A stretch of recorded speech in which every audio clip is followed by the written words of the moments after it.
நம் ஆசீர்வதிக்கும் நேரம், ஆசீர்வதிக்கும் தேவன் நம் ஆசீர்வதிக்கும் நேரம், பெருக்கத்தை அளித்திடும் தேவன் நம்மை பெருக செய்வாரே வருடம்.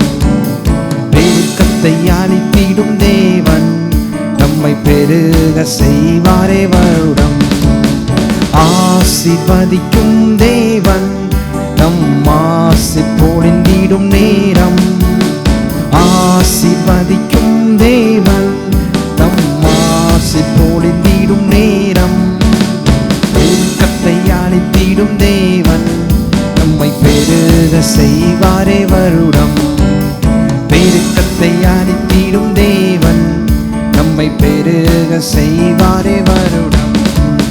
பலத்தின் மேல் பலனே, கிருபையின் மேல் கிருபை, மகிமையின் மேல் மகிமை, பரிசுத்தம் பரிசுத்தமே என் வாழ்வில் பரிசுத்தம் பரிசுத்தமே.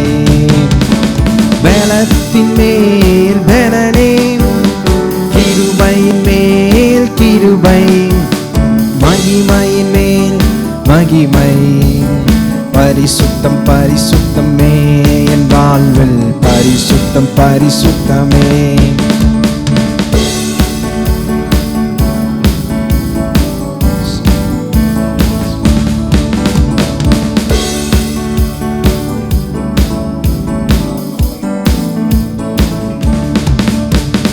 சோர்வான சூழ்நிலை வந்திடினும், எதிர்ப்பு ஏமாற்றம் சூழ்ந்திடினும், சோர்வான சூழ்நிலை வந்திடினும், எதிர்ப்பு ஏமாற்றம் சூழ்ந்திடினும், நெருக்கத்திலும் பெருக்கத்தை அளித்திடும் தேவன் நம்மோடுண்டு.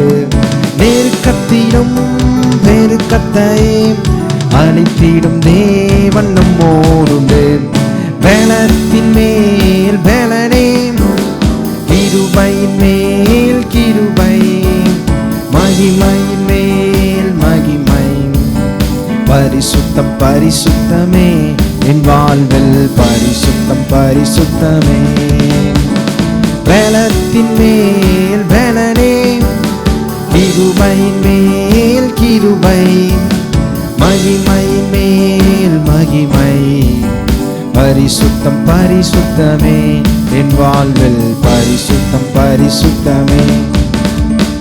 வறண்ட வாழ்க்கை செலுத்திடுதே, கிருபையின் ஊற்றுகள் பெருகிடுதே.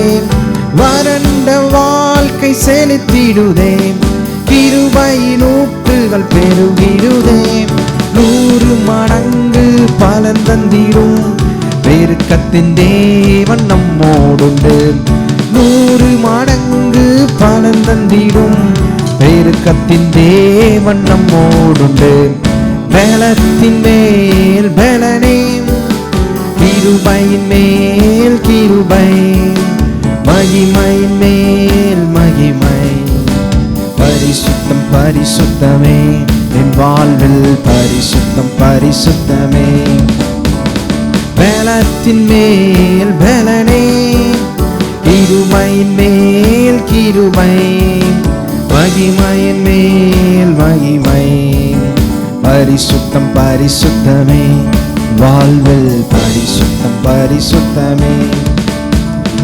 ஆத்தும பாரம் பெருகிடுதே, ஊழியம் தீவிரம் அடைந்திடுதே. ஆத்தும பாரம் பெருகிடுதே, ஊழியம் தீவிரம் அடைந்திடுதே. திரள் கூட்டம் சீயோனை நோக்கி வந்திடும் காலமிதே. திரள் கூட்டம் சீயோனை நோக்கி வந்திடும் காலமிதே. பலத்தின் மேல் பலனே, கிருபையின் மேல் கிருபை, மகிமையின் மேல் மகிமை, பரிசுத்தம் பரிசுத்தமே என் வாழ்வில் பரிசுத்தம் பரிசுத்தமே. பலத்தின் மேல் பலனே, கிருபையின் மேல் கிருபை, மகிமையின் மேல் மகிமை, பரிசுத்தம் வாழ்வில் பரிசுத்தம் பரிசுத்தமே. ஆசீர்வதிக்கும் தேவன் தம் ஆசை பொழிந்திடும் நேரம். ஆசீர்வதிக்கும் தேவன் தம் ஆசை பொழிந்திடும் நேரம். பெருக்கத்தை அளித்திடும் தேவன் நம்மை பெருக செய்வாரே வருடம். பெருக்கத்தை அளித்திடும் தேவன் நம்மை பெருக செய்வாரே வருடம். பலத்தின் மேல் பலனே, கிருபையின் மேல் கிருபை, மகிமையின் மேல் மகிமை. பரிசுத்தம் பரிசுத்தமே, என் வாழ்வில் பரிசுத்தம் பரிசுத்தமே. பலத்தின் மேல் பலனே, கிருபையின் மேல் கிருபை, மகிமையின் மேல் மகிமை. பரிசுத்தம் பரிசுத்தமே, என் வாழ்வில் பரிசுத்தம் பரிசுத்தமே. பரிசுத்தம் பரிசுத்தமே, என் வாழ்வில் பரிசுத்தம் பரிசுத்தமே. என் வாழ்வில் பரிசுத்தம் பரிசுத்தமே, வாழ்வில் பரிசுத்தம் பரிசுத்தமே.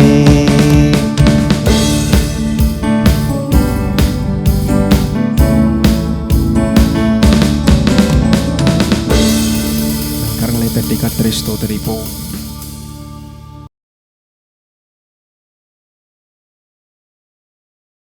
தேவன் தம்முடைய ஒரே பேரான குமாரனை விசுவாசிக்கிறவன் எவனோ அவன் கெட்டுப்போகாமல் நித்திய ஜீவனை அடையும்படிக்கு அவரை தந்திரளி இவ்வளவாய் உலகத்தில் அன்பு கூர்ந்தார். ஜெபமெல்லாம். பரலோக பிதாவே, எம்மை ஸ்தோத்திரிக்கிறோம். மனுஷன் அப்பத்தினால் மாத்திரமல்ல, தேவனுடைய வாயிலிருந்து புறப்படுகிற ஒவ்வொரு வார்த்தையினாலும் பிழைப்பான் என்று எழுதியிருக்கிறபடி உடைய வார்த்தை ஆவியானவரே அபிஷேகித்து உடைய பிள்ளைகள் மத்தியில் அனுப்புவீராக. உடைய வசனம் அனுப்பின காரியமாக வாய்க்கட்டும். இயேசுவின் நாமத்தில் ஜெபிக்கிறோம் பிதாவே, ஆமென். தேவனுடைய பிள்ளையிலே வேதம் சொல்லுது, தேவன் தம்முடைய ஒரே பேரான குமாரனை விசுவாசிக்கிறவன் எவனோ அவன் கெட்டுப்போகாமல் நித்திய ஜீவனை அடையும்படிக்கு அவரை தந்தருளி இவ்வளவாய் உலகத்தில் அன்பு கூர்ந்தார் என்று பார்க்கிறோம். ஆண்டவராய் இயேசு நாம் ஒவ்வொருவருக்காகவும் இந்த உலகத்தில் வந்து சிலுவையில் அடிக்கப்பட்டு இரத்தத்தை சிந்தி மரித்து உயிரோடு எழுந்து ஆண்டவராய் இயேசு இன்னைக்கும் ஜீவிக்கிறார். இதுவரைக்கும் யாராவது ஆண்டவராய் இயேசுவை ஆண்டவராக ஏற்றுக்கொள்ளவில்லையானால் ஆண்டவராய் இயேசுவை உங்களுடைய நல்வாழ்வுக்கென்று ஆண்டவராக இரட்சகராக ஏற்றுக்கொள்ளுங்கள். ஆண்டவராய் இயேசுவை ஆண்டவராக ஏற்றுக்கொண்ட தேவனுடைய பிள்ளைகள் நாம் இந்த உலகத்தில் வெற்றியான ஒரு ஆசீர்வாதமான செழிப்பான வாழ்க்கை வாழும்படி தேவன் நம்மை அழைத்திருக்கிறார் என்பதை வேதம் நமக்கு சொல்லுகிறது. எல்லாரும் 3 யோவான் 2ஆம் வசனத்தை நாம் திருப்புவோம். 3 யோவான் 2ஆம் வசனம்.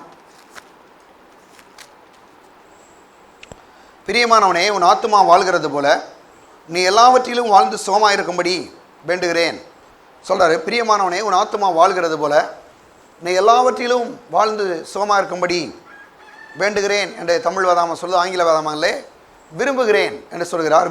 அவருடைய விருப்பமே என்னன்னா, பிரியமானவனே, உன் ஆத்துமா வாழ்கிறது போல நீ எல்லாவற்றிலும் வாழ்ந்து சுகமாயிருக்கும்படி செழிப்பாயிருக்கும்படி நான் விரும்புகிறேன் என்று கர்த்தர் வந்து சொல்கிறத பார்க்குறோம். அப்போ ஒரு பெரிய செழிப்பை வாழணும் அப்படின்றதான் கர்த்தருடைய சித்தம். பிரியமானவனேன்னு சொல்லும்போது அங்கே அப்போஸ்தலனாகிய யோவான் காயுன்னு சொல்லக்கூடிய அவருடைய இன்னொரு சீசனுக்கு அவர் எழுதுகிறாரு.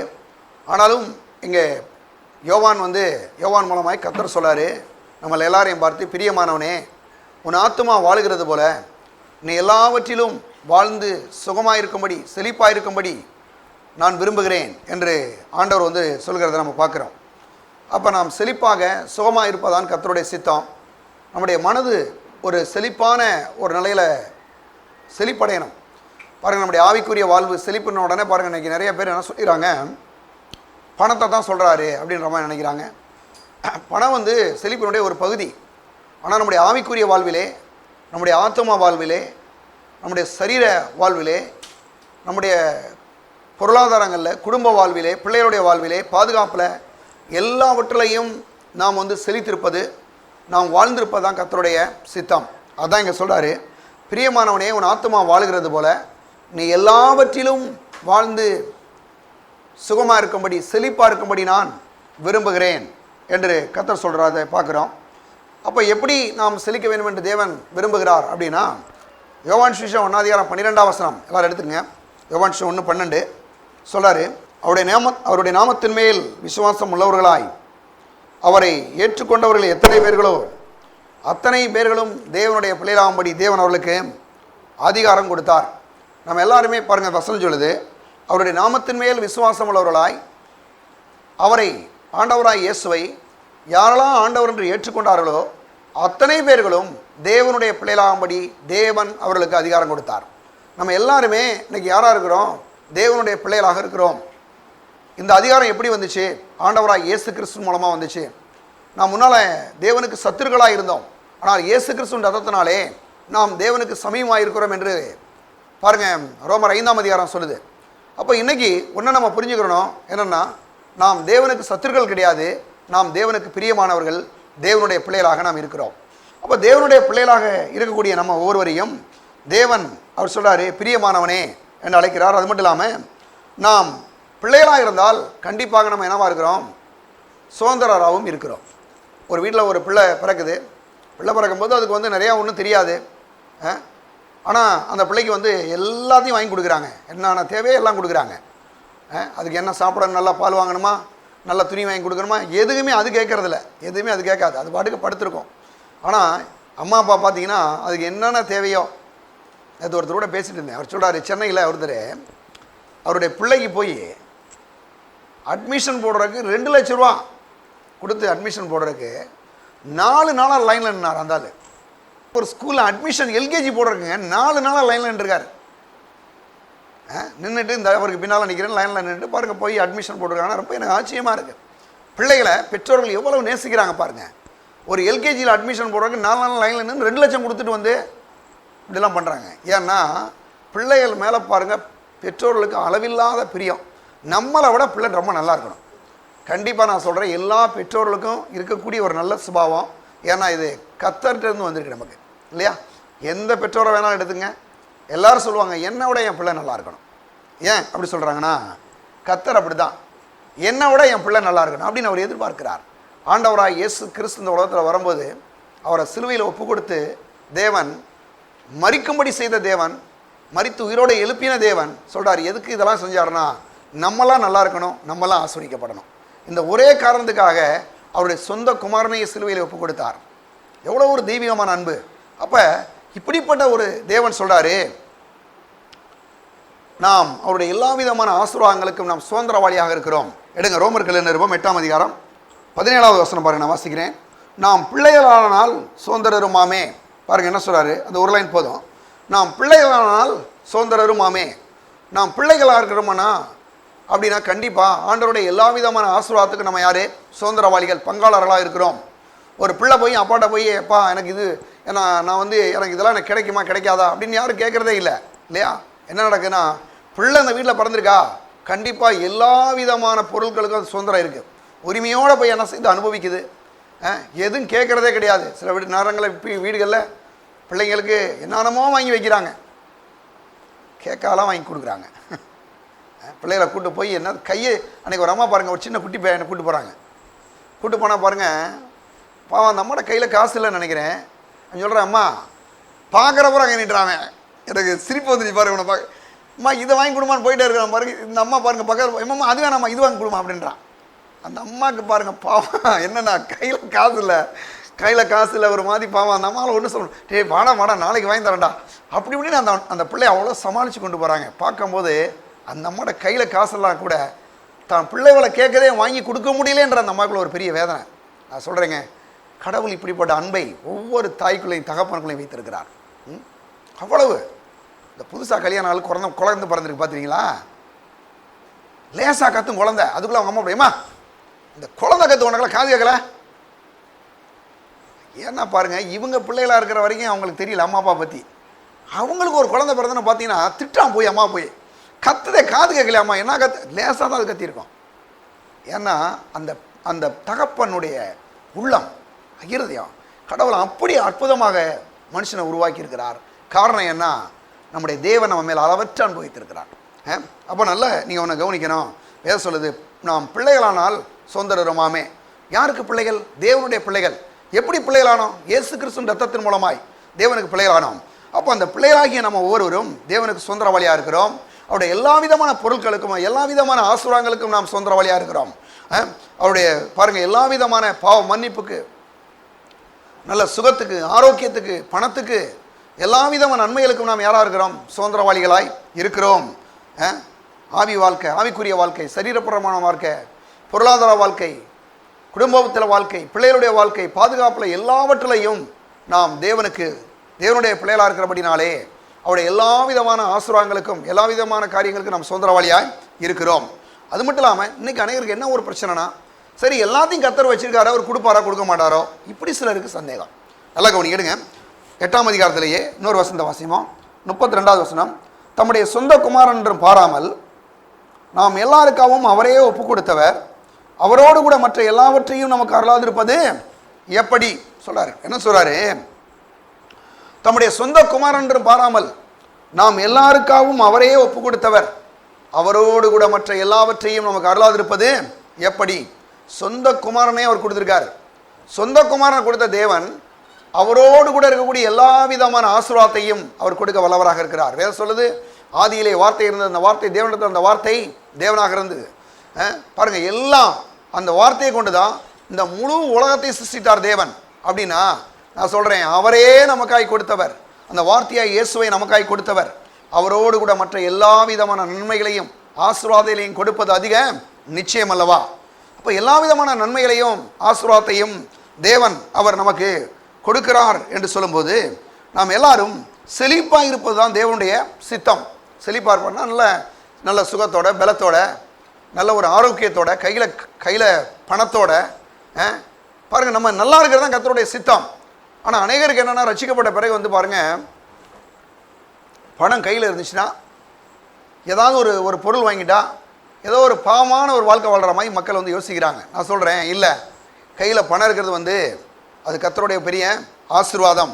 சொல்கிறார், நாம் செழிப்பாக இருப்பது தேவ சித்தம் என்பதை நாம் புரிந்து கொண்டு அதை நாம் என்ன செய்யணும்? விரும்ப வேண்டும். கடந்த வாரம் நான் தான் சொன்னேன், அவருடைய விருப்பமும் நம்முடைய விருப்பமும் என்ன செய்யணும்? ஒரே லைனில் போகணும். அப்போ தான் செழிப்பை நாம் என்ன பண்ண பெற்றுக்கொள்ள முடியும். அது மட்டும் இல்லாமல் ரெண்டாவது, நாம் தரித்திரமாய் வாழக்கூடிய ஒரு சிலரை பார்த்து கிறிஸ்தவ வாழ்க்கையிலேயே நிறைய பேர் சொல்லுவாங்க. பாருங்கள், என்ன பண்ணுவாங்கன்னா, பாருங்கள், ரொம்ப கஷ்டப்பட்டுட்டு இருப்பாங்க. அவங்க சொல்லுவாங்க, நமக்கு ஆண்டவர் எதுவும் கொடுத்தாலும் பரவாயில்ல, கொடுக்கலன்னாலும் பரவாயில்ல, கர்த்தரை நம்ம நேசிக்கணும், அதை மட்டும் விட்டுறக்கூடாது, ரட்சிக்கப்பட்டோம், எப்படியோ பரலோகத்தில் போய் சேர்ந்துடணும் அப்படின்னு பாருங்கள். சிலர்லாம் சொல்லுவாங்க, ஆண்டவரே அடியானுக்கு பரலோகத்தில் ஒரு குடிசையாவது வச்சுருங்க. பரலோகத்தில் போய் குடிசை புத்தி தான். நம்ம ஊரில் எவ்வளோ நல்லதெல்லாம் செய்கிறாங்க தெரியுமா? அவங்களுக்கு குடிசை மாற்று வாரியம் அப்படின்னு ஒரு இது வச்சு உண்டாக்கியிருக்காங்க, தெரியும் இல்லையா? நிறைய பேருக்கு எங்கள் ஊர் மதுரையில் பாருங்கள், ஒரு இடம் இருக்குது பாருங்கள், எல்லிசினர் ஒரு இடம் இருக்குது. அங்கே நிறையா குடிசை மாற்று வாரியங்களை வீடு கட்டி கொடுத்துருக்காங்க, ஆயிரக்கணக்கான வீடுகள். நான் அந்த ஊழியத்துக்கு அங்கெல்லாம் போயிருக்கிறேன். நிறைய அந்த மாடியெல்லாம் போய் ஏறி டிராக்டர் கொடுப்பேன். அதில் சிலருக்கெல்லாம் பாருங்கள், இந்த தெருவோரங்களில் சில மக்கள்லாம் படுத்துருந்தாங்கல்ல, அவங்களுக்கெல்லாம் குடிசை மாற்று வாரியங்கள் நல்ல வீடு கட்டி கொடுத்தாங்க. கடைசி என்ன ஆகி போச்சு, ஒரு 6 மாதம் கழிச்சு பார்த்தீங்கன்னா அதே மாதிரி திரும்பியும் கீழே உட்காந்துருக்காங்க லைனில், அந்த ரோட்டில் படுத்துருக்கான் வரிசையாக, பிள்ளைக்குட்டியோட ஒரு சின்ன ஒரு கூடாரத்தை போட்டுக்கிட்டு அப்படியே படுத்துருக்காங்க. என்னடா விஷயம் கேட்டால், அரசாங்கம் கொடுத்த எல்லா குடிசை மாட்டு வாரிய வீடு, நல்ல வீடு பாருங்க, எல்லாத்தையும் விற்று விட முடியான்ட்டாங்க அதுக்குள்ளே. அப்போ இதில் என்ன பிரச்சனை கேளுங்க? அதாவது என்ன பிரச்சனைனா, அவனுக்கு குடிசையில் இருக்கிற தப்புன்னு நான் சொல்லலை, அப்படியெல்லாம் நான் சொல்லலை, ஒருவேளை இருக்கலாம். ஆனால் குடிசை புத்தி இருக்கக்கூடாது, அதுலேருந்து ரிலீஸ் ஆகிடணும், முதல்ல விடுதலை ஆகிடணும். முதல்ல அந்த மாதிரி அவங்க தான் அவ்வளோ பெரிய வீடு கொடுத்துருக்காங்களே, நல்லா சந்தோஷமாக இருப்போம். அதை விட்டுட்டு பாருங்கள், அவங்க என்ன பண்ணுறதுன்னா பாருங்கள், திரும்ப குடிசைக்கு போகிறேன். சிலர்லாம் என்ன பண்ணுற பாருங்கள், ரட்சிக்கப்பட்ட பிறகு இதே புத்தி தான் பாருங்கள் சொல்கிறாங்க, 60 கஞ்சி அந்த ஒரு குடிசை இருந்தால் போதுமா அப்படின்னு ஒரு ஜெபம். எதுக்கு நமக்கு அந்த உலகத்தில் வேணாம் இப்படி பேசிய பெந்தகோஸ்த மக்களை கிட்டத்தட்ட 200 வருஷமாக, அதுக்கு முன்னால் நல்லான்னு சொல்கிறாங்க, கடந்த 200 வருஷமாக இந்த பாட்டு தான் நடக்குதான். நான் இப்போ தான் நடக்குது போல் நினச்சிட்டு இருந்தேன். இது 200 வருஷமாக நடக்குதான் பாருங்கள். உலகம் முழுவதும் இந்த தருத்தரத்தை பற்றி பேசுகிறதே வேலையாக போச்சு ஊழியக்காரங்களுக்கு. ஏன்னா கர்த்தர் ஏதோ அப்படின்ற. ஆனால் பார்த்தீங்கன்னா வேதம் இதற்கு அப்படியே எதிர்ப்பு தெரிவிக்கிறது. நல்லா கவனிக்கிறீங்க. நாம் அதாவது செழிப்பாக இருக்கணுன்றதான் கர்த்தருடைய சித்தம். எடுங்க நீதிமொழிகள் 13ஆம் அதிகாரத்துக்கு போகலாம். 13:22 பாருங்கள், சொல்கிறாரு, நல்லவன் தன் பிள்ளைகளுக்கு சுதந்திரம் வைத்து போகிறான், பாவியின் ஆஸ்தியோ நீதிமானுக்காய் சேர்த்து வைக்கப்படும். நல்லவன் யார்? அந்த நல்லவன் அப்படின்னா ஆண்டவராய் இயேசுவை ஏற்றுக்கொண்ட நம்ம தான் நல்லவர்கள். ஆண்டவராய் இயேசுக்கு முன்னால் நம்ம பாவிகளாக இருந்தோம், முன்னால் தேவனுக்கு சத்துருக்களாக இருந்தோம். ஆனால் இயேசு கிறிஸ்துவின் ரத்தத்தினாலே இன்றைக்கி பாவம் மன்னிக்கப்பட்டு அவருடைய ரத்தத்தினாலே கழுவப்பட்டு நாம் தேவனுடைய பிள்ளைகளாக இருக்கிறோம். வேதம் அவரை பற்றி சொல்லுது, கர்த்தர் நல்லவர் என்பதை ருசித்து பாருங்கள், அவர் மேல் நம்பிக்கையாக இருக்கிற மனுஷன் பாக்கியவான். அப்போ வேதத்தில் யாரை பற்றி நல்லவர்னு சொல்லுதுன்னா நம்மளை பற்றி தான். அப்போ இங்கே சொல்லப்பட்டிருக்கு, நல்லவன் தன் என்ன பண்ணுறான்னா அவன் வந்து தன்னுடைய பிள்ளைகளுக்கும் என்ன செய்கிறானா சுதந்திரம் வைக்கிறான், சுதந்திரம் வைத்து போகிறான். பிள்ளைகளின் பிள்ளைகளுக்கும் அப்படின்னா சிலருக்கு பிள்ளைகளுக்கே சுதந்திரம் வைக்கிறது இல்லை. பிள்ளைகளுக்கே பாருங்கள், நல்லா இருக்கணும், நல்ல ஒரு இடத்த வாங்கி கொடுக்கணும், நல்ல ஒரு வீடை கட்டி கொடுக்கணும், நல்ல ஒரு என்ன செய்யணும், நல்ல ஒரு திருமண வாழ்க்கையை அமைச்சு கொடுக்கணும்னு அநேகர் பாருங்கள் வந்து நான் சொல்கிறது வந்து இந்த உலகத்தில் வாழ்கிற மக்களை நீங்கள் எடுத்துங்க அப்படி இருக்காங்க. ஆனால் நான் சொல்கிறேன், ஆண்டவராய் இயேசு ஏற்றுக்கொண்ட தேவனுடைய பிள்ளைகள் நாம் எல்லாருக்குள்ளேயும் நம்முடைய பிள்ளைகளின் பிள்ளைகளும் நல்லா இருக்கணுன்ற அந்த ஒரு விசுவாசம் இருக்கணுன்றதை கர்த்தர் சொல்கிறார். நல்லவன் தன் பிள்ளைகளின் பிள்ளைகளுக்கும் என்ன செய்கிறானா சுதந்திரம் வைத்து போகிறான். சொல்லணும், எங்கள் தாத்தா, எங்கள் அப்பா, எங்கள் தாத்தா இதெல்லாம் வச்சுட்டு போயிருக்காரு. ஏன் சொல்கிறேன்னா, ஒரு ஊழியக்காரன் வந்து நல்லா இருக்கணும். ஏன்னா இன்றைக்கி ஊழியக்காரனை பற்றி தான் பேச போகிறேன். அதுக்கு தான் முன்னாலே அசிவாரம் போடுறேன். ஒரு ஊழியக்காரன் எப்படி இருக்கணும், ஒரு ஊழியக்காரன் எப்படிலாம் இருக்கணுன்றதை இன்றைக்கி கண்டிப்பாக பேச போகிறேன். ஊழியக்காரன் மட்டும் இல்லை, நீங்களும் எப்படி இருக்கணும் தான் பேச போகிறோம். சரியா? அப்போ வந்து ஒரு செழிப்பான ஒரு மனுஷனால் என்ன பண்ண முடியும்னா, முதல்ல அவன் குடும்பத்தை நல்லா பார்த்துக்கிற முடியும் இல்லையா? அவனுடைய மனைவிக்கு, அவன் பிள்ளைகளுக்கு, என்ன சொல்ல போனால் அவங்க பேர பிள்ளைகள் வரைக்கும் நல்லா என்ன பண்ண முடியும், சம்பாதிச்சு அவங்கள திருப்தியாக்க முடியும். நிறைய ஊழியக்காரங்க உடைய பிள்ளைகள் ஊழியத்துக்கு வரமாட்டாங்க, பயப்படுறாங்க. என்ன காரணம் தெரியுமா உங்களுக்கு? எங்கள் அப்பா வந்து சரியாக ஃபீஸ் கட்ட மாட்டுறாரு, என்னத்தையும் அவனை சொல்கிற பாருங்கள். இப்படி பாருங்கள், ரொம்ப பேர் ஊழியக்காரோட வீட்டில் பிள்ளைகள் வந்து பயப்படுறாங்க. நான் சொல்கிறேன், அருமையானவளே, இந்த ஊழியத்தை மாதிரி ஒரு சிறந்த ஒரு கனமான வேலை இந்த உலகத்தில் எதுவுமே கிடையாது. பில்லிகிராம்ன்ற ஒரு பெரிய ஊழியக்காரரை போய் ஒருத்தர் கேட்டாராம், அமெரிக்காவில் வந்து உங்களை பிரசிடெண்ட்டாக ஜனாதிபதியாக நிற்க வைக்க போகிறோம், நீங்கள் நில்லுங்கண்ணாரா. இவர் சொன்னாராம், அமெரிக்கா பிரசிடெண்ட்டில் எந்த நாட்டுக்கு பிரசிடெண்ட் ஆகிறதுக்கு நான் விரும்பலை. ஏன்னா நான் இந்த வானத்தையும் பூமி உண்டாக்கின தேவாதி தேவனுடைய ஊழியத்தை செய்த இந்த பிரசிடெண்ட் வேலை வந்து எனக்கு தேவையில்லைனாரா. நான் சொல்கிறேன், அருமையானவர்களே, ஊழியம் என்பது அவ்வளோ கனமான ஒன்று. தேவனால் உண்மையாக அழைக்கப்பட்ட மனுஷன் நிச்சயமாக சொல்கிறேன், இந்த உலகத்தில் வெற்றி பெறுவான். அவனுடைய பிள்ளைகளுடைய சந்ததியார் இந்த ஊழியத்தை செய்வார்கள். அப்போ நான் சொல்கிறேன், அருமையானவர்களே, அப்போ ஏன் வந்து இன்றைக்கி அநேகர் வந்து இந்த ஊழியத்திலலாம் செய்ய முடியல? ஏன் சில நேரங்களில் பாருங்கள், விசுவாசிகள் கூட பாருங்கள் ரொம்ப ஒரு மாதிரி நல்ல ஒரு சிலர்லாம் குடும்பங்கள்லாம் ரசிக்கப்படும் மக்கள் ஏன் வரலைன்னா, இவங்க ஆசிரியப்படாத ஒரு நிலை தான். இவங்க ஆசிரியப்பட்டிருப்பாங்கன்னா, இவங்க கையில் காசு வச்சுருப்பாங்கன்னா, 4 பேருக்கு இவங்க ஆண்டவரை பற்றி சொல்ல முடியும், ஒரு காசை போட்டு சர்ச்சு கூட்டு வர முடியும். இன்றைக்கி இந்த அளவு கூட சிலருக்கு ஆசீர்வாதனால தான் அநேகர் ரட்சிக்கப்பட்டு சபைக்கு வரக்கே அநேகர் விரும்பலை. அப்போ இன்றைக்கி நம்ம என்ன பண்ணணும்னா, நான் சொல்கிற தேவனுடைய பிள்ளைகளே, நாம் ஆசீர்வதிக்கப்பட வேண்டும். அது மட்டும் இல்லாமல் நாமும் நம்முடைய பிள்ளைகளும் நம்முடைய சந்ததியாரும் இந்த உலகத்தில் கர்த்தருடைய நாமத்தை மைமைப்படுத்தக்கூடிய மக்களாக நாம் என்ன செய்யணுங்க, இருக்க வேண்டும்.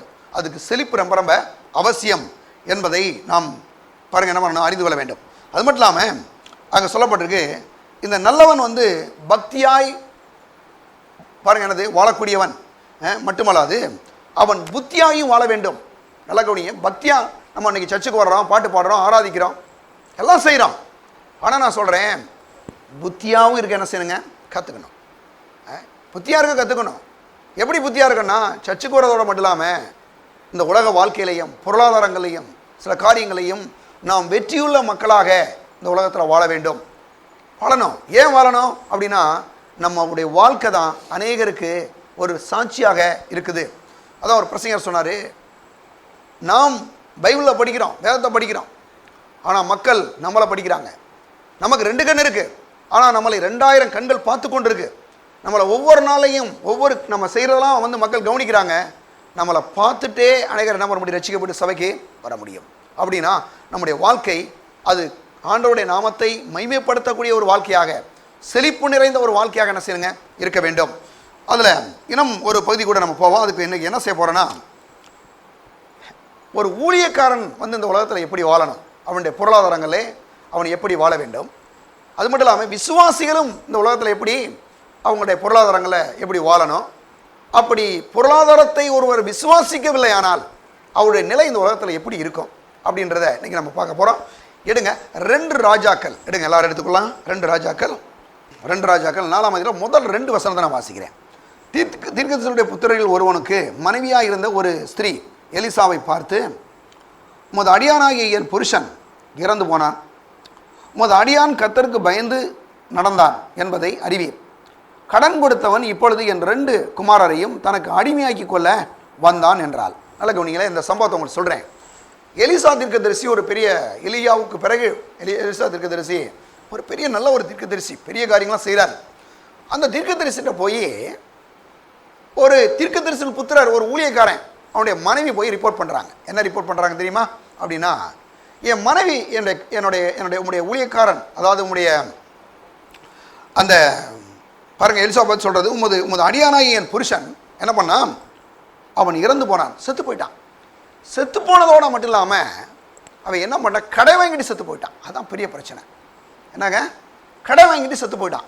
கடை வாங்கிட்டு போயிட்டானே அப்படின்றதோட விடாமல் கடனை கொடுக்க முடியல, எங்களாலையும் கொடுக்க முடியாதனால கடன் கொடுத்தவன் என்ன பண்ணுறான், எங்கிட்ட சொத்து இல்லை, மற்ற ஏதோ சில வசதிகளும் இல்லை, ஆனால் அதுக்கு பதிலாக என்ற 2 மகன்களையும் அடிமையாக்கி கொள்ளும்படி வந்திருக்கிறான். நான் என்ன செய்கிறது அப்படின்னு போய் எலிசா தீர்க்கதரிசிட்ட போய் இந்த அம்மா போய் சொல்கிறாங்க. இந்த விஷயத்தை நல்லா கவனிக்கணும். ஏன்னா செழிப்பு எவ்வளவு முக்கியன்றதுக்கு தான் என்ன இவ்வளவு இந்த சப்ஜெக்டுக்குள்ளே போகிறோம். நம்ம இப்போது நிறைய ஊழியக்காரங்க என்ன சொல்கிறாங்க அப்படின்னா, செழிப்பை பற்றி பேசான்னு சொல்கிறாங்க.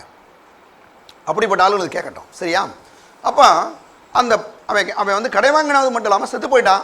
இப்போது இந்த அம்மா என்ன நினைக்கிறாங்க, சரி கையில் காசு பணம் இல்லை, இந்த ஆளு தான் வந்து ஏதோ பிள்ளைகளுக்கும் செய்யலை, நமக்கு ஒன்றும் செய்யலை, சரி ஏதோ நம்ம அந்த பிள்ளைகளை வச்சு அதுக்கு ஒரு வேலைகளை செஞ்சு பொழைச்சிக்கலாம் அப்படின்னு நினைத்து கொண்ட அந்த அம்மாவுக்கு ஒரு பெரிய இடிமாதி ஒரு பெரிய செய்தி வருது. அந்த 2 மகன்களையும் அந்த கடன் கொடுத்தவன் என் வீட்டுக்கு வந்து நீ அடிமையாக வைக்கணும்னு சொல்கிறான். அடிமையாக வைக்கின்றது என்னென்னா, ஒன்று கூலி வேலை பார்க்குறது, அன்னன்னைக்கு டெய்லி வேஜஸ் அது ஒன்று இருக்குது, வாரத்திலேயோ அல்லது மாதத்துலேயோ செய்கிறது வேலைக்காரர்கள்.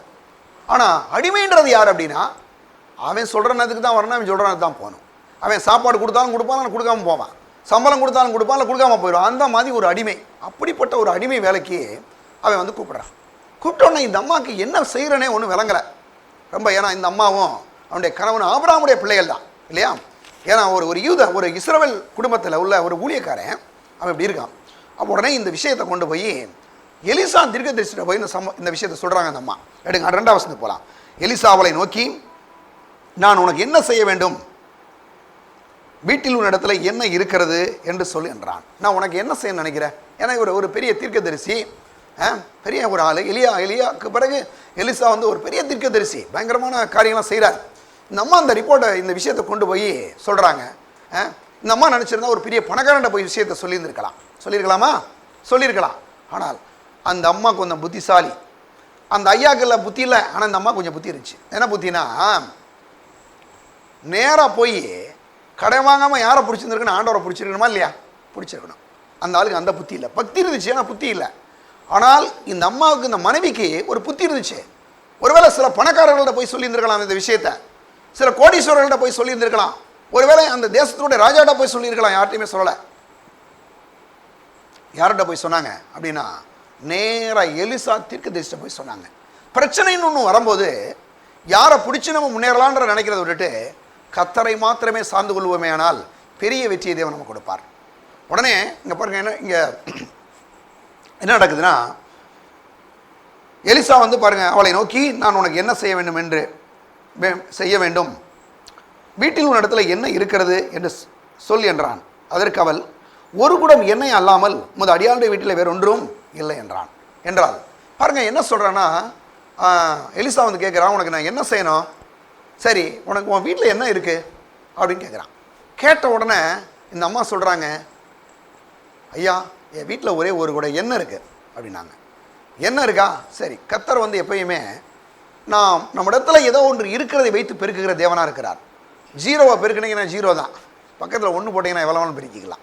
அந்த மாதிரி நம்முடைய தேவன் வந்து என்ன பண்ணுறாரு, அந்த அம்மாட்ட என்ன இருக்குன்னு சொல்லி கேட்கும்படி எலிசா தீர்க்கதரிசி கேட்குறார். கேட்டோன்னே அந்த அம்மா சொல்கிறாங்க, என்ற ஒரு கூட என்ன இருக்குது அப்படின்னாங்க. சரி, 3ஆம் வசனத்துக்கு வாங்க. அப்பொழுது அவன், நீ போய் உன்னுடைய அயல் வீட்டுக்காரர் எல்லாரிடத்திலும் அநேகம் வெறும் பாத்திரங்களை கேட்டு வாங்கி, நான் நினைக்கிறேன் இந்த அம்மாட்ட சொல்கிறாங்க, போய் வெறும் பாத்திரங்களை, உன் பக்கத்து வீட்டுக்காரங்கள வெறும் பாத்திரத்தை வாங்கிட்டு வா, வாங்கிட்டு கொண்டு வந்து நீ வாங்கி வாங்கி கொண்டு வந்து உன் வீட்டில் வைக்க சொல்கிறாரு. நான் நினைக்கிறேன் இந்த அம்மாவை நம்பி எத்தனை பேர் பாத்திரம் கொடுத்துட்டு போனால் தெரியல. ஏன்னா இந்த அம்மாவே ரொம்ப கொஞ்சம் இந்த அம்மா யோசிங்க நீங்கள். ஏன்னா நான் சிறுவனாக இருந்த காலங்களில் இன்றைக்கி இந்த அடகெல்லாம் வைக்கிறவங்கலாம் பாருங்கள், பேங்க்லலாம் பார்த்தீங்கன்னா நகை கொண்டு போய் வைக்கிறாங்க, நிலம் வைக்கிறாங்க. பாத்திரத்தெல்லாம் வச்சு நீங்கள் பார்த்துருக்கீங்களா? நான் பார்த்துருக்கேன். ஏன்னா அந்த நாட்களில் ஒரு மாதிரி ஒரு ஒரு ஒரு காலங்களில் வந்து சும்மா ஒரு 50 ரூபா 20 ரூபா 10 ரூபாய்க்கெல்லாம் போய் வைப்பாங்க. என்ன வச்சுப்பாங்கன்னா வீட்டில் இருக்கிற பித்தளை பானை, அண்டா, சில குண்டாலாம் தூக்கி கொண்டு போய் அங்கே அதை வாங்குறதுக்கு ஒரு ஆள் இருப்பார். மதுரையில் நான் அதை பார்த்த விஷயம். அதனால நான் இவ்வளவு கரெக்டாக சொல்கிறேன். நான் நினைக்கிறேன் ஒருவேளை அந்த மாதிரி இந்த அம்மாவை ஐயோ நம்ம வீட்டு பாத்திரத்தில் வாங்கிட்டேங்களா அந்த அம்மா ஓடி போயிட்டாலோ அப்படின்னு யாராவது நினச்சிருக்க கூடும். ஆனால் அந்த அம்மாவை நம்புகிறாங்க. ஏன்னா அந்த அம்மா கொஞ்சம் புத்திசாலி. என்ன புத்திசாலி? விஷயத்திட்ட யார்கிட்ட போய் சொல்லியிருக்காங்க? எலிசா தீர்க்கதரிசி சொல்லியிருக்காங்க. ஏன்னா அவர் தேவனுடைய மனுஷன். அங்கே போய் சொன்னாங்க. சொன்ன உடனே அதே மாதிரி அந்த அம்மாவை நம்பி எல்லாரும் அந்த பாத்திரத்தை, வெறும் பாத்திரத்தை கொடுத்தாங்க. கொடுத்து எல்லாம் எடுத்துகிட்டு வர்றாங்க. வந்து அங்கே பாருங்கள், அடுத்த வசனங்களுக்கு நம்ம அங்கே போகும்போது 6ஆம் வசனத்தில் உள்ளே போய் உன் பிள்ளைகளுடனே உள்ளே நின்று கதவை பூட்டி அந்த பாத்திரங்கள் எல்லாவற்றிலும் வார்த்து நிறைந்ததை ஒரு பாத்திரத்திலே வை என்றார். பாருங்கள் சொல்கிறாரு, உள்ளே போய் உன் பிள்ளைகளுடனே நின்று கதவை பூட்டி அந்த பாத்திரங்களில் எல்லாவற்றிலும் வார்த்து நிறைந்ததை ஒரு பக்கத்திலே வை என்றான். நல்லா கவனிங்களேன். எலிசா தீர்க்கதரிசி சொல்கிறான், இப்போ பக்கத்தில் இருக்க பாத்திரத்தெல்லாம் வாங்கிட்டு நீயும் உன் பிள்ளைகளும் போய் நல்லா கதவை அடைச்சிட்டு என்ன பண்ண, அந்த ஒரு குடை எண்ணெயை அங்கே இருக்கக்கூடிய எல்லா வெற்று பாத்திரத்திலையும் ஊற்றுன்றான். இது கொஞ்சம் நம்புறதுக்கு முடியலை. ஆனால் ஒரு கர்த்தருடைய மனுஷன் மூலமாய் கர்த்தர் பேசுகிறாரு. அந்த வெறும் பாத்திரங்களில் இந்த அம்மா ஊற்ற ஊற்ற ஊற்ற எல்லா பாத்திரமும் நிறையுது. அந்த ஒரு குடை எண்ணெயிலேருந்து எல்லாம் நிறைஞ்சிட்டே இருக்குது. அதான் ஒரு பிரசங்கர் ஒரு முறை எழுதியிருந்தார். அதாவது ஒரு பெண்ணினுடைய சமையலறையிலே எண்ணெய் கிணறு அப்படின்னு எழுதியிருந்தார். ஏன்னா உள்ள ஊற்ற ஊற்ற எல்லா பாத்திரம் நிறைஞ்சிருச்சுங்க. எல்லா வெற்று பாத்திரம் நிறைஞ்சிருச்சு. நிறைஞ்சா கடைசி இந்த அம்மா கேட்குறாங்க, இன்னொரு பாத்திரம் கொண்டு வா அப்படின்னு சொல்லிட்டு மகன்கிட்ட சொல்கிறாங்க. சொன்னால் அவன் சொல்கிறான், பாத்திரம் எல்லாம் இல்லைம்மா, எல்லாம் ஃபுல் ஆயிடுச்சு. நம்முடைய ஆண்டவர் எல்லாத்தையும் நிரப்புகிற தேவன். சொல்றது என் பாத்திரம் என்ன செய்து நிரம்பி வழிகிறது என்று சொன்ன தேவன். அப்போ எல்லா பாத்திரத்தையும் கர்த்தர் நிரப்புறார். நிரப்புனா எல்லாம் நிரம்பின உடனே பாருங்க, இப்போ அடுத்து பார்த்தீங்களா, பாருங்க, அவள் அவனிடத்திற்கு போய் தன் பிள்ளையுடனே கதவை பூட்டி கொண்டு இவர்கள் பாத்திரங்களை அவளிடத்தில் கொடுக்க அவள் அவைகளை வார்த்தாள். அந்த பாத்திரங்கள் நிறைந்த பின்பு அவள் தன் மகன் ஒருவனை நோக்கி இன்னும் ஒரு பாத்திரம் கொண்டு வா என்றாள். அதற்கு அவன் வேறு பாத்திரம் இல்லை என்றான். அப்பொழுது எண்ணெய் நின்று போயிற்று. நல்ல கவனிங்க. அடுத்து அவள் போய் தேவனுடைய மனுஷனுக்கு அதை அறிவித்தாள். நல்ல கவனிங்க. இவ்வளவு என்ன கிடைச்சிருச்சுன்னு ஒன்று, ஐயோ அங்கே போனால் எலிசா தீர்க்கதரிசி வர பாதி வாங்கிட்டார், என்ன பண்ணுறது? அப்படிலாம் என்ன ஒன்றும் வரல. அந்த அம்மாவுக்கு என்ன நினச்சுன்னா, நேராக போனேன், எல்லா பாத்திரம் நிறைஞ்சிருச்சு ஐயா, நான் என்ன செய்யணும்னு சொல்லுங்கள். அவர் என்ன ஐடியா கொடுக்குறாரு பாருங்க. தேவனால் அழைக்கப்பட்ட ஒரு மனுஷனுக்கு இந்த உலகத்தில் எப்படி மனுஷன் வாழலான்றதுக்கு அந்த ஐடியாவை கர்த்தர் அந்த மனுஷன் மூலம் கொடுக்க முடியும். சரியா? பாருங்க, இங்கே சொல்கிறாரு என்னன்னா, 7ஆம் வசனத்தில் அங்கே நம்ம பார்க்குறோம், அவள் போய் தேவனுடைய மனுஷனுக்கு அதை அறிவித்தாள். அப்பொழுது அவன் நீ போய் அந்த எண்ணெயை விற்று உன் கடனை தீர்த்து மீதத்தை கொண்டு நீயும் உன் பிள்ளைகளும் ஜீவனம் பண்ணுங்கள் என்றான். எப்படி சொல்கிறான் பாருங்க. என்ன வர்றதுக்கு வழியை சொல்கிறது மட்டும் இல்லை, அந்த எண்ணெயை என்ன செய்யணும், அந்த எண்ணெயை மூலமாக நீ என்ன உன் வாழ்க்கையை எப்படி செய்யலாம் அப்படின்றக்கு அங்கே தீர்க்கதரிசிட்ட ஒரு பெரிய பதில் இருந்துச்சு. நல்லா கவனிங்க. நம்ம ஊரில் இந்த செழிப்பெல்லாம் வேணான்றாள்கிட்ட போய் கேட்டிருந்தா, அப்படியா அவன் புரிச்சு தெரிவித்து போயிட்டானா நீயும் கூட செத்து போண்டிருப்பான், இப்படி சொல்லுவாங்க. ஆனால் தீர்க்கதரிசி என்ன சொல்றாரு, இவர் செழிப்பின் தேவன் ஆராதிக்கிறவர், செழிப்பின் தேவனை விசுவாசிக்கக்கூடியவர். இவர் சொல்றாரு, எலிசா தீர்க்கதரிசி, அம்மா நீ போய் அந்த எண்ணெயை விற்று முதல்ல என்ன செய்யும், கடனை கொடுத்துரு. கடனை கொடுத்துரு. ஒரு ஆள்கிட்ட கடை வாங்கினா என்ன செய்யணும், கடனை கொடுத்துடணும். சில ஆளுக்கு கடனை கொடுத்துட்டு வாங்குறதுக்குள்ள படுற பாடு பெரிய பாடு. நான் சொல்கிறேன், கடனை ஒரு ஆள்கிட்ட வாங்கினா அந்த கடனை கொடுக்கணுன்ற எண்ணம் தேவனுடைய பிள்ளைகள் எல்லாருக்குள்ளேயும் எனக்குள்ளே இருக்கணும். வாங்கியிருந்தீங்கன்னா என்ன பண்ணணும், அந்த கடனை தீர்த்தணும், கொடுத்துடணும். அவர் சொல்கிறார், முதல்ல அந்த கடனை கொடுத்து தீர்த்துட்டு மீதத்தை கொண்டு நீயும் உன் பிள்ளைகளும் ஜீவனம் பண்ணுங்கள். எப்படி ஜீவனம் பண்ணியிருப்பாங்கன்னு நான் நினைக்கிறேன். ஒருவேளை அன்னைக்கு கர்த்தர் அது மட்டும் விட்டுருன்னு சொல்லியாச்சு. விட்டுருன்னு சொன்னோன்னே என்ன இருக்கு தெரியுமா, அந்த அம்மாவுக்கு அன்றைக்கே அந்த அம்மாவுக்கும் அந்த பிள்ளைகளுக்கும் நிச்சயமாக ஒரு எண்ணெய் கடை வச்சாலும் வச்சுருந்துருப்பாங்கன்னு நினைக்கிறேன். ஒரு வியாபாரியாகவே மாறி இருப்பாங்க. ஏன்னா அது மீதத்தை கொண்டு நீயும் உன் பிள்ளைகளும் ஜீவனம் பண்ணுங்கள், ஒரு வியாபாரமே நடந்திருக்கணும். நடந்து அங்கே ஒரு பெரிய அற்புதம் என்னென்னா, அந்த பிள்ளைகளும் அந்த தாயும் அடிமையாய் போகாமல், அந்த 2 பிள்ளைகளும் அடிமையாய் போகாமல், அந்த தாய் ஒன்றுமில்லாமல் ஒரு நிற்கதியாய் விடப்படாமல், அன்னைக்கு ஆண்டவர் மிக பெரிய ஒரு அற்புதத்தை செய்து அந்த 2 பிள்ளைகளையும் அந்த தாயையும் செழிப்பின் தேவன் அவர்களை ஆசீர்வதித்தார். அவர்கள் செழிப்போடு வாழும்படி தேவன் செய்தார். அப்போ நல்லா கவனிங்க. அப்போ ஊழியக்காரனுக்கான அந்த ஊழியக்காரனுக்கு மட்டும் தான் கொஞ்சம் விவரம் அறிவில்லை இல்லையா? நிறைய நேரங்களில் பணம் வேணாம் வேணாம் வேணான்னு பேசி கடைசி கடனை வாங்கி கடனை கொடுக்காம செத்து போயாச்சு கடைசியாக. ஆனால் நான் சொல்கிறேன், எலிசா போன்ற தீர்க்கதரிசிகள் கடன் பிரச்சனை எப்படி தீர்க்கணும், அதை தீர்த்து விட்டு எப்படி வாழணுன்றதையும் என்ன செஞ்சாங்க, கற்றுக் கொடுத்தாங்க. நான் சொல்கிறேன், எலிசாவை போல நான் இருக்க விரும்புகிறேன். நிச்சயமாங்க. ஏன்னா பிரச்சனையோடு இன்னைக்கு நிறைய மக்கள் வராங்க, சபைக்கு வராங்க, கடன் பிரச்சனையோட வர்றாங்க. சபைக்கு எத்தனை பேர் அப்படி வந்திருக்காங்க.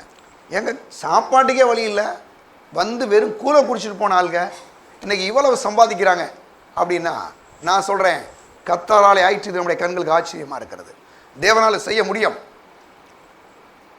அப்போ ஏன் இதெல்லாம் நடக்குதுங்க அப்படின்னா, எலிசாவை போல புத்தி உள்ள ஞானம் உள்ள தேவனால் அழைக்கப்பட்ட சரியான ஆலோசனை கொடுக்குற ஊழியக்காரர் இருப்பானா, கண்டிப்பாக சொல்கிறேன், சபைக்கு வர மக்கள் அத்தனை பேர் ஆசீர்வதிக்கப்படுவார்கள். எத்தனை பேர் இங்கே நான் உங்களுக்கு சொல்ல முடியும்? ஒன்றுமே இல்லாமல் அந்த சகோதரிகள் இன்னைக்கு நல்ல கடை வச்சிருக்கிறாங்க, வேலை இல்லாமல் அந்த சகோதரிகளுக்கு நல்ல வேலை கிடைச்சிருக்கு. கர்த்தருடைய ஆலோசனை கேட்கும்போது, கர்த்தருடைய ஊழியக்காரருடைய ஆலோசனை கேட்கும்போது குடும்பங்கள் வாழ்வடையும், செழிப்பாக இருக்க முடியும். ஏன்னா எலிசா அப்படிப்பட்ட ஒரு ஊழியக்காரர். ஒன்று வேணான்னு சொன்னால் வாழ்க்கையே ஒன்றுலாம் போயிருக்கோம். ஆனால் நான் சொல்கிறேன், எலிசா தீர்க்கதரிசி ஒரு அற்புதமான ஒரு ஊழியக்காரரு. அவர் சொன்னார், நீ போய் உன்கிட்ட இருக்கிறத என்ன பண்ண, அந்த எண்ணெயை வச்சு ஒரு பெருக்கத்தை தேவன் கட்டளையிட்டார். அது மட்டும் இல்லாமல் அதை விற்று உன் கடனை தீர்த்து நீயும் உன் பிள்ளைகளும் ஜீவனம் பண்ணுங்கள். அப்போ தேவன் இன்னைக்கு நம்முடைய தேவன் செழிப்பின் தேவனாக இருக்கிறார். செழிப்பு வந்து கர்த்தருடைய ஒரு திட்டம் என்பதை நாம் இந்த நாட்களே அறிந்து கொள்ள வேண்டும். அது மட்டும் இல்லாமல் நாம் அடிமையாக போக வேண்டிய அந்த அம்மாவுடைய பிள்ளைகள் வந்து ஒரு பெரிய, நான் நினைக்கிறேன், ஒரு முதலாளியாகவே ஆயிருந்திருப்பாங்க. நான் நினைக்கிறேன் ஒரு எண்ணெய் வியாபாரமே நடந்திருக்குன்னு நினைக்கிறேன். எண்ணெய் கடையை வச்சுருந்துருப்பாங்க நான் நினைக்கிறேன். கர்த்தர் அடிமையாய் போக வேண்டிய மக்களை தேவன் இன்னைக்கு ஆசீர்வதித்து உயர்த்தி இருக்கிறார். ஒன்றுமே இல்லாமல் போன நினச்ச மக்களை தேவன் முதலாளிகளாய், நம்ம சபையிலே பாருங்கள், நல்ல கோடீஸ்வரலாம் இருக்கிறாங்க. நான் சொல்கிறேங்க, இங்கே தேவன் வந்து எப்படி வேணாலும் ஆசீர்வதிக்கிறார். நம்ம நினைக்கிறோம் எப்படி வேணாலும் ஆசீர்வதிக்கிறார். அப்போது செழிப்பை நீங்கள் விரும்பும் போது, நீங்கள் கர்த்தரை போலவே அந்த செழிப்பை விரும்பும்போது தருத்தரத்தை தூக்கி போட்டுட்டு, கடனை தூக்கி போட்டுட்டு, நம்ம செழிப்பை விரும்பும்போது கர்த்தர் கடன் பிரச்சனைன்னு விடுதலை கொடுக்குறாரு. கொடுத்து அந்த தீர்த்த போதுக மீதமோ நாம் நல்ல செழிப்பான ஒரு வாழ்க்கையை வாழும்படியாக உதவி செய்கிறார். நான் சொல்கிறேன், தேவனுடைய பிள்ளைகளே, நல்ல ஒரு வியாபாரிகளாக இங்கே வந்து அந்த பிள்ளைகளை மாற்றிட்டார் தேவன். நல்ல பாவம் அடிமையாக அங்கே போய் எங்கேயோ வாழ்க்கையை முடிக்க வேண்டிய ஆளை கர்த்தர் ஒரு முதலாளியாகவே மாற்றிட்டாரு. ஏன்னா அந்த மாதிரி செழிப்பை தேவன் தம்முடைய பிள்ளைகளுக்கு தேவன் வைத்திருக்கிறார். அது மட்டும் இல்லாமல் இதை பற்றி தம்முடைய ஜனங்களை பார்த்து ஆண்டவருடைய பெரிய விருப்பம் என்னன்னா, எடுங்க உபாகமம் 28ஆம் அதிகாரம் 12வது வசனத்துக்கு போகலாம். ஏற்ற காலத்திலே உன் தேசத்திலே மழை பெய்யும், நீ கையிட்டு செய்யும் வேலையெல்லாம் ஆசீர்வதிக்கவும் கர்த்தர் தமது நல்ல பொக்கிஷாலை வான திறப்பார். நீ அநேகம் ஜாதிகளுக்கு கடன் கொடுப்பாய், நீயோ கடன் வாங்காதிருப்பாய். நல்ல கவனிங்களே, ஏற்ற காலத்திலே உன் தேசத்திலே மழை பெய்யும். அன்னைக்கு சொல்ற என்ன ஒரு விஷயம்னா, அவர் சொல்றாரு, நான் ஏற்ற காலத்தில் உன் தேசத்திலே, இப்போ மழை தேவை, வரும் மழை வந்து கண்டிப்பாக என்ன செய்யும், கிடைக்கும். சொல்றாரு, ஏற்ற காலத்தில் உன் தேசத்திலே மழை பெய்யும், நீ கையிட்டு செய்யும் வேலையெல்லாம் ஆசீர்வதிக்கவும் கர்த்தர் தமது நல்ல பொக்கிஷாலை வானத்தை திறப்பார். சொல்றாரு, நீ கையிட்டு செய்கிற என்ன வேலை நான் செய், வியாபாரம் பண்ணுறியா பண்ணு, தொழில் பண்ணுறியா பண்ணு, அரசாங்கத்தில் வேலை செய்யா செய்ய, என்ன வேணாலும் பண்ணு, உன் வேலையை நான் ஆசீர்வதிக்கிறேன். அவர் சொல்றாரு, நீ கையிட்டு செய்யும் எல்லா வேலையும் ஆசீர்வதிக்கவும் கர்த்தர் தமது நல்ல பொக்கிஷாலை வானத்தை திறப்பார். நீ அநேகம் ஜாதிகளுக்கு கடன் கொடுப்பாய், நீயோ கடன் வாங்காதிருப்பாய். கர்த்தர் சொல்றாரு, நீ அநேக ஜாதிகளுக்கு கடன் கொடுப்பாய், நீயோ கடன் வாங்காதிருப்பாய். நம்முடைய தேவன் கடன் கொடுக்கக்கூடிய மக்களாக, கடன் வாங்காத மக்களாக நம்மளை தேவன் மாற்றக்கூடிய தேவனாய் இருக்கிறார். ஏன்னா அவ்வளவு தேவன் வந்து நம்மளை என்ன பண்ண முடியும், ஆசீர்வதிக்க முடியும். பாருங்க, நிறைய நேரங்களில் பாருங்க, நம்ம சில காரியங்களை செய்யும் போது கடன் வாங்கி தான் பண்ணணும் அப்படின்லாம் கிடையாது. நான் சொல்கிறேன், கடன் வாங்காமலே அந்த காரியங்களை செய்ய முடியும் இல்லையா? செய்ய முடியும். அவர் சொல்கிறாரு, நீயோ கடன் வாங்காதிருப்பாய், அநேகம் ஜாதிகளுக்கு கடன் கொடுப்பாய். இந்த வாக்குத்தத்தம் அந்த அந்த ஊழியக்காரனுடைய புத்திரன் ஒருத்தர் செத்து போயிட்டானே, அவனுக்கு இந்த வாக்குத்தத்தம் உரியதா இல்லையானா? அவனுக்கு உரியதான் அது. ஏன்னா இவன் ஒரு ஆபிரகாமுடைய பிள்ளை. ஆபிரகாம், ஈசாக்கு, யாக்கோப்பு, யோசேப்பு, தாவீது போன்ற எல்லாரும் ஆசீர்வதிக்கப்பட்டவர்கள், சாதாரண ஆட்கள் கிடையாது. ஆபிரகாமை தேவன் ஆசீர்வதித்து மகா பெரிய சீமானாக்கிட்டார். ஈசாக்கு ஆசீர்வதித்து வர வர விரித்தெறிந்து மகா பெரியவனானான். யாக்கோப்பு 2 பரிவாரங்களோடு வந்தான். யோசேப்பு பாருங்க, அந்த தேசத்திலேயே அவனுடைய வார்த்தை இல்லாமல் கைகால கூட அசைக்க முடியாது, அப்படிப்பட்ட ஒரு ஆசீர்வாதம். பெரிய ஒரு பிரதம மந்திரி. தாவீது சாதாரண ஒரு நாட்டு மைப்பனா இருந்தால தேவன் மகா ஒரு பெரிய ராஜாவை மாத்திட்டார். அப்படின்னா அந்த வழியில வந்தவன் தான் இந்த யாருங்க, இந்த இந்த கடை வாங்கி செத்து போயிட்டான் அந்த ஊழியக்காரன். அப்ப இவன் என்ன பண்ணியிருக்கணும்? என்னுடைய தகப்பனாய் ஆபிரகாம், ஈசாக்கு, யாக்கோப்பு, யோசேப்பு, தாவீது போன்றவர்கள் எப்படி இருந்திருக்கிறாங்க? செழிப்பா வாழ்ந்திருக்கிறாங்க. யார்கிட்டையும் எதுவும் கேட்காம வாழ்ந்திருக்கிறாங்க, கடை வாங்காம வாழ்ந்திருக்காங்க. இவன் ஒரு தீர்மானம் பண்ணி கர்த்தரை சார்ந்து கொண்டு அந்த காரியங்களை விசுவாசித்திருப்பான. குறிப்பா செழிப்பை அவன் விசுவாசித்திருப்பான். ஆனால் கடை வாங்காம அவனும் அவன் மனைவியும் அவன் பிள்ளைகளோட நல்லா என்னங்க நீடி ஆயுளோடு வாழ்ந்திருக்கலாம். ஆனால் இவனுக்கு அந்த செழிப்பை குறித்து அறிவில்லை, அதனால தான் அப்படி ஆயிடுச்சு. ஆனால் நான் சொல்கிறேன், தேவனுடைய பிள்ளையிலே சொல்கிறாரு, நீயோ கடன் வாங்காதிருப்பாய், அநேகம் ஜாதிகளுக்கு கடன் கொடுப்பாய். தேவன் நமக்கு செழிப்பை கட்டளையிடும் போது கடன் இல்லாத ஒரு வாழ்க்கையை தேவன் நமக்கு கொடுக்கிறார். கடன் இல்லாத ஒரு வாழ்க்கையை கர்த்தர் கொடுக்கிறாரு. பாருங்க, இன்னும் சில வசனங்கள் எடுப்போம். எடுங்க. நீதிமொழிகள் 22ஆம் அதிகாரம் 7ஆம் வசனம். ஓகே. ஐஸ்வர்யவான் தருத்தனை ஆளுகிறான், கடன் வாங்கினவன் கடன் கொடுத்தவனுக்கு அடிமை. நல்லா கவனிங்களேன். கடன் வாங்குறவன் கடன் கொடுத்தவனுக்கு என்ன இருக்கிறான்? அடிமையா இருக்கிறான். சிலர் என்ன பண்றாங்க, நம்ம ஏழையா இருந்தா தான் ரொம்ப தாழ்மையா இருக்குன்னு நினைக்கிறாங்க. ஏழையா இருந்தா தான் நம்ம சில ஊழியக்காரங்க நம்ம பாருங்க, பார்த்துருக்கேன், நான் நிறைய பேரை பார்த்துருக்கேன்.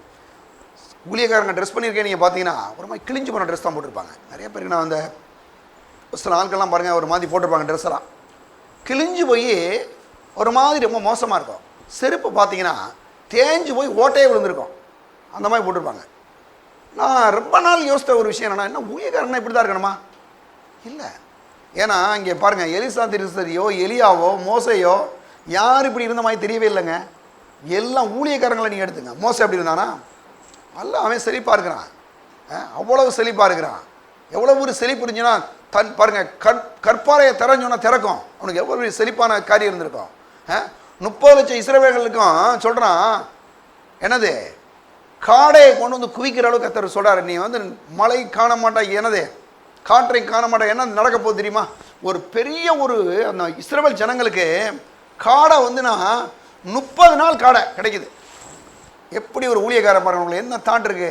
என்னன்னா, இந்த 30 லட்சம் ஜனங்களையும் போஷிக்கக்கூடிய அளவுக்கு என்னுடைய தேவனால் முடியும் என்று அவன் விசுவாசித்தான். அது மோசையா இருக்கலாம், எலியாவா இருக்கலாம், எலிசாவா இருக்கலாம், எந்த தீர்க்கதரிசியாவனால இருக்கலாம். நான் சொல்றேங்க, வெற்றி உள்ள எல்லா ஊழியக்காரர்களும் எப்படி இருந்தாங்கன்னா, தம்முடைய ஜனங்களை தேவன் போஷிக்கக்கூடிய தேவன் என்பதை அறிந்திருந்தார்கள். அப்போ அங்கே என்ன ஆச்சுன்னா, ரொம்ப பேருக்கு நான் ஏழ்மையா இருக்கேன், நான் ரொம்ப தாழ்மையா இருக்கேன்னு சொல்லிட்டு இவங்க ஏழ்மையா இருக்கிறது, ஏழையா இருக்கிறது. அப்போ தாழ்மன்றது ஏழ்மைத்தனத்தில் கிடையாது. தாழ்மன்றது நல்ல கத்தரால் ஆசீர்வதிக்கப்பட்டு அநேகருக்கு இந்த இயேசுவை காண்பிக்கிறதா உண்மையான தாழ்மை. நம்ம நல்லா இருக்கிறோமா, நம்ம ஆசீர்வதிக்கப்பட்டிருக்கோமா, ஆண்டவரை பற்றி மற்றவங்களுக்கு சொல்லும் போது நான் சொல்கிறேன், நல்லா நீட்டாக இருக்கிறோம். நம்ம ஏழ்மையாக இருக்கிறது தாழ்மை கிடையாது. நல்லா ஆசீர்வதிக்கப்பட்டு நல்லா செழிப்பாக இருந்துட்டு இந்த ஆண்டவரை பற்றி போய் சொல்லி பாருங்க, அவன் கேட்காத கூட கேட்பான். கேட்பானா? கேட்க மாட்டான் இல்லையா? நான் சொல்கிறேன், தேவனுடைய பிள்ளைகளே, நாம் செழிப்பான அந்த எண்ணத்தை உடலாக இருக்கும்போதே கண்டிப்பாக சொல்கிறேன், அநேகர் செழிப்பாக வேண்டும் என்று நம்ம விரும்புவோம். ஒரு ஆள் ஒருத்தர் வீடு கட்டிட்டாரா, நம்ம வீடு கட்டிட்டோன்னு வச்சுங்க, சொல்லுவோம், நம்மளாம் ஐடியா கொடுப்போம், இந்த மாதிரி வீடு கட்டுங்க, அப்படி பண்ணுங்க, இப்படி பண்ணுங்க சொல்லிகிட்டே இருப்பான். வீடை கட்டாமட்ட போய் நீ கேட்டு பாருங்க, என்ன இந்த ஒரு ரூம் போட்டுருந்தா 10வது ஆக்கம், இவ்வளோ பெரிய வீடு தேவையா உனக்கு? நம்ம இதுவே முடிச்சுவோம் அப்படியே. நான் சொல்கிறேங்க, அப்போ தேவனுடைய பிள்ளைகள் இந்த நாட்களில் ஒன்றை புரிந்து கொள்ளணும், ஆசீர்வதிக்கப்பட வேண்டும். விசுவாசிகளும் ஊழியக்காரர்களும் ஆசீர்வதிக்கப்பட செழிப்பாய் வாழும்படி தீர்மானிக்க வேண்டும். சரி, இன்னொரு வசனத்துக்கு போகலாம். எடுங்க, சங்கீதம் 112ஆம் அதிகாரத்தை எடுங்க, 1லிருந்து 5 வசனம் வரைக்கும் பாருங்க. அப்படி ஆரம்பிக்கிறதே பாருங்க, எப்படின்னு பாருங்களேன். அல்லேலூயா, கர்த்தருக்கு பயந்து அவருடைய கட்டளையும் மிகவும் பிரியமாக இருக்கிற மனுஷன் பாக்கியவான். எப்படி பாருங்க, அல்லேலியானா யாருன்னா, அல்லேலியா வந்து சாதாரண விஷயம் நினைக்கக்கூடாதுங்க. இது ஏதோ அல்லேலியா கூட்டணும் நீங்கள் வந்து சும்மா ஏதோ ஒரு விளாட்டான கூட்டம் நினைச்சிங்களா? ஒரு அல்லேலியாவுக்கு பாருங்கள் எவ்வளோ ஆசீர்வாதம் பாருங்கள். ஒரே ஒரு அல்லேலியா தான் பாருங்கள். அந்த அதிகாரத்தில் ஒரே ஒரு தடவை அல்லேலியா வந்துருக்கு. நீங்கள் கவனிச்சு பாருங்கள். முதல் வசனம் மட்டும் அல்லேலியா. சரியா? அல்லேலியாவுக்கு அடுத்து என்னென்ன வருதுன்ற மட்டும் பாருங்களேன். அல்லேலியா கர்த்தருக்கு பயந்து அவருடைய கட்டளையில் மிகவும் பிரியமாக இருக்கிற மனுஷன் பாக்கியவான். அவன் சந்ததி பூமியில பலத்திற்கும் செம்மையானவர்களின் வம்சம் ஆசீர்வதிக்கப்படும். அல்லேலியா போட்டதுக்கு என்ன சொல்றாரு? செம்மையானுடைய வம்சம் ஆசீர்வதிக்கப்படும். ஆஸ்தியும் ஐஸ்வர்யமும் அவன் வீட்டிலே இருக்கும். அவனுடைய நீதி என்றென்றைக்கும் இருக்கும். அவன் வீட்டில் என்ன இருக்குமா சொல்லுங்க? ஆஸ்தியும் ஐஸ்வர்யமும் யார் வீட்டில் இருக்கும்? இந்த கர்த்தருக்கு பயப்படுற மனுஷன் இந்த அல்லேலியா வீட்டில் தான். அல்லேலியான்னு சொல்றதுக்கு பயப்படக்கூடாது. நல்லா இல்லையான்னு சொல்லுங்க. எங்கேயாவது சொன்னாங்க எங்கே என்ன ஒரு சில ஆள் உங்களை கேட்பாங்க, எங்கே அந்த அல்லேலியா சர்ச்சுக்கு தானே போகிறீங்க? ஆமாம் அப்படி சொல்லுங்கள். அல்லேலியா தான் போகிறேன்னு சொல்லுங்கள், தைரியமாக சொல்லுங்கள். ஏன்னா சிலருக்கு பாருங்கள் அல்லேலியான்னு ஐயோ நம்மளை ஏதாவது தப்பாக நினச்சிடுவாங்களோ. ஒன்றும் அல்லேலியாவுக்கு தான் போகிறோம். அல்லேலியா நீங்கள் அப்படி ஒரு வேலை இருந்தாலும் புரியலைன்னா அந்த எடுத்து வாசித்து காமிங்க. அல்லேலியாவுக்கு பொருள் எவ்வளோ நன்மை இருக்குன்னு பாரியா நீ. பாருங்கள் என்ன போட்டிருக்கு? ஆஸ்தியும் ஐஸ்வர்யமும் அவன் வீட்டில் இருக்கும். அவனுடைய நீதி என்றென்றைக்கும் நிற்கும். அவனுடைய நீதி என்றென்றைக்கும் நிற்கும். செம்மையானவர்களுக்கு இருளிலே வெளிச்சம் உதிக்கும். அவன் இரக்கமும் மன உருக்கமும் நீதியும் உள்ளவன். இறங்கி கடன் கொடுத்து தன் காரியங்களை நியாயமானபடி நடப்பிக்கிற மனுஷன் பாக்கியவான். அவன் என்றென்றைக்கும் அசைக்கப்படாதிருப்பான். நீதிமான் நித்திய கீர்த்தி உள்ளவன். துச்சீதியை கேட்கறதுனால் பயப்படான். அவன் இருதயம் கர்த்தரை நம்பி திடனாயிருக்கும். அவன் இருதயம் உறுதியாயிருக்கும். அவன் தன் சத்துருக்களில் சரி கட்டுதலை காணுமட்டும் பயப்படாதிருப்பான். வாரி இறைத்தான் ஏழைகளுக்கு கொடுத்தான். அவனுடைய நீதி என்றென்றைக்கும் நிற்கும். அவன் கொம்பு மகிமையாய் உயர்த்தப்படும். எப்படி பார்த்தீங்களா? யாரு? அல்லேலியா தான். நீங்கள் சொல்லணும் அடிக்கடி எந்த உங்களோட கேட்டால் நீங்கள் சொல்லணும். ஒரு சில ஆளுக்கு தெரியாது. ஐயா அந்த அப்போஸ்தலர் சபைக்கு போகிறேன் அப்படின்னு சொன்னீங்க. எது அந்த அல்லேலியாவா?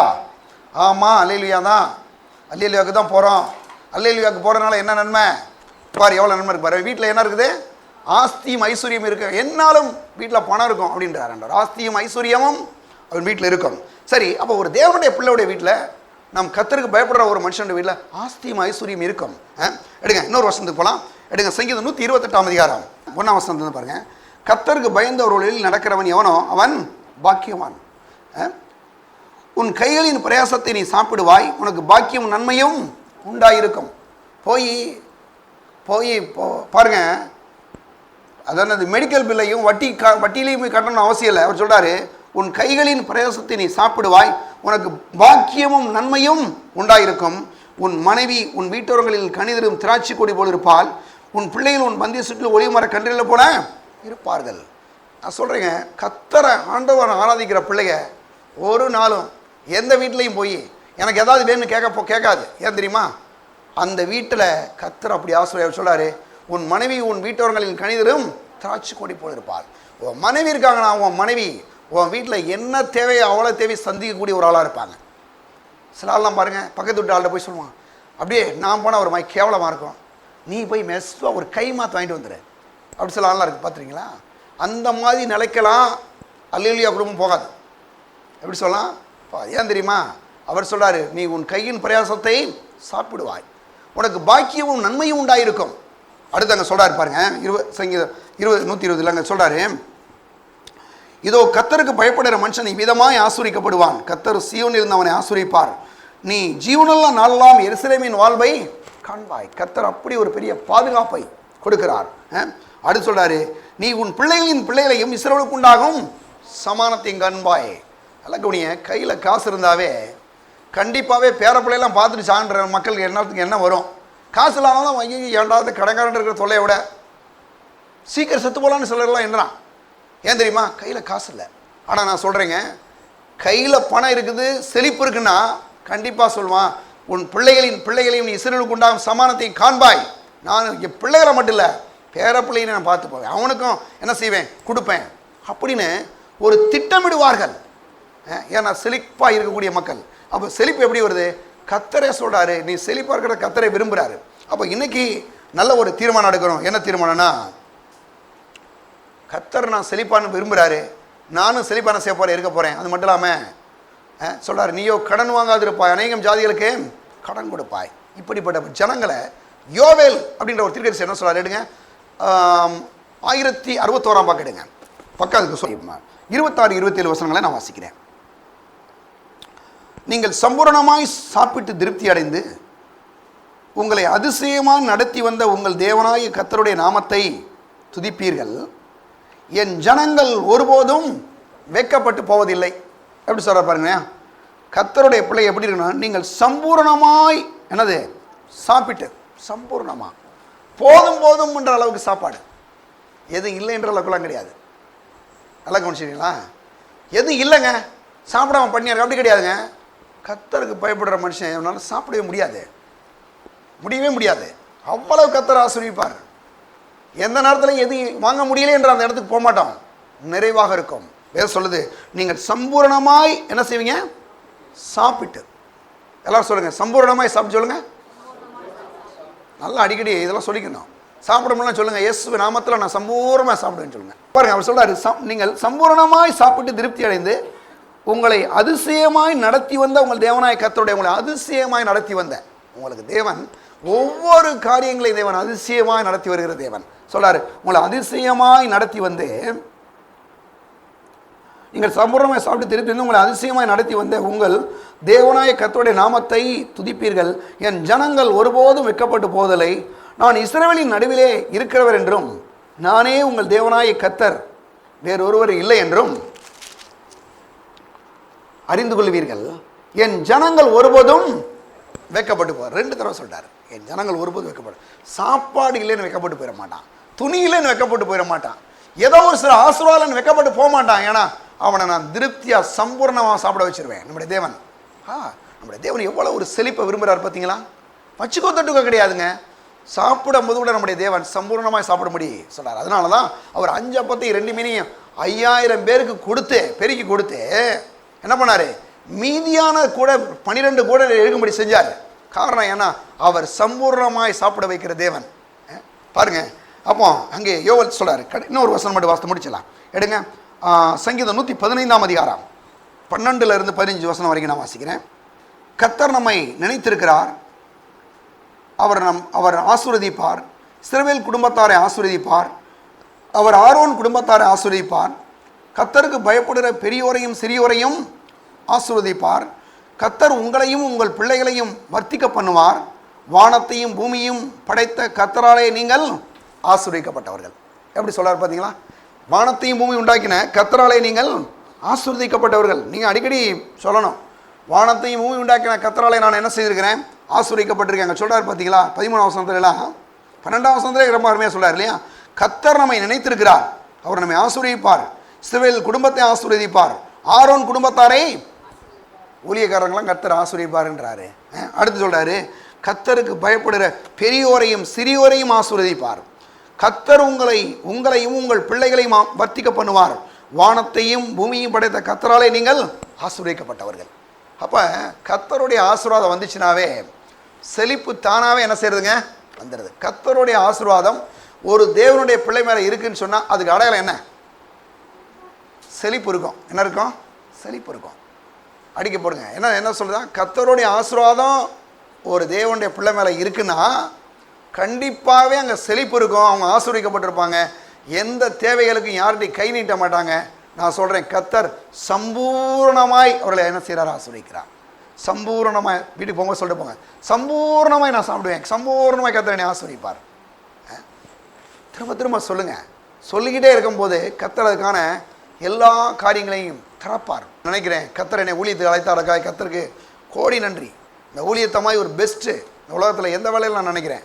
ஏன்னா எவ்வளவு மக்கள் நீங்கள் ஆசீர்வதிக்கப்படுறாங்க, எவ்வளோ மக்கள் வாழ்வடைகிறாங்க, எவ்வளவு ஏழையாக இருந்தவங்க இன்றைக்கி பணக்காரராக மாறிக்கிறாங்க, சொந்த வீடு இல்லாத ஆளுக்கு பூரா சொந்த வீடு கட்டிகிட்டு இருக்கிறாங்க.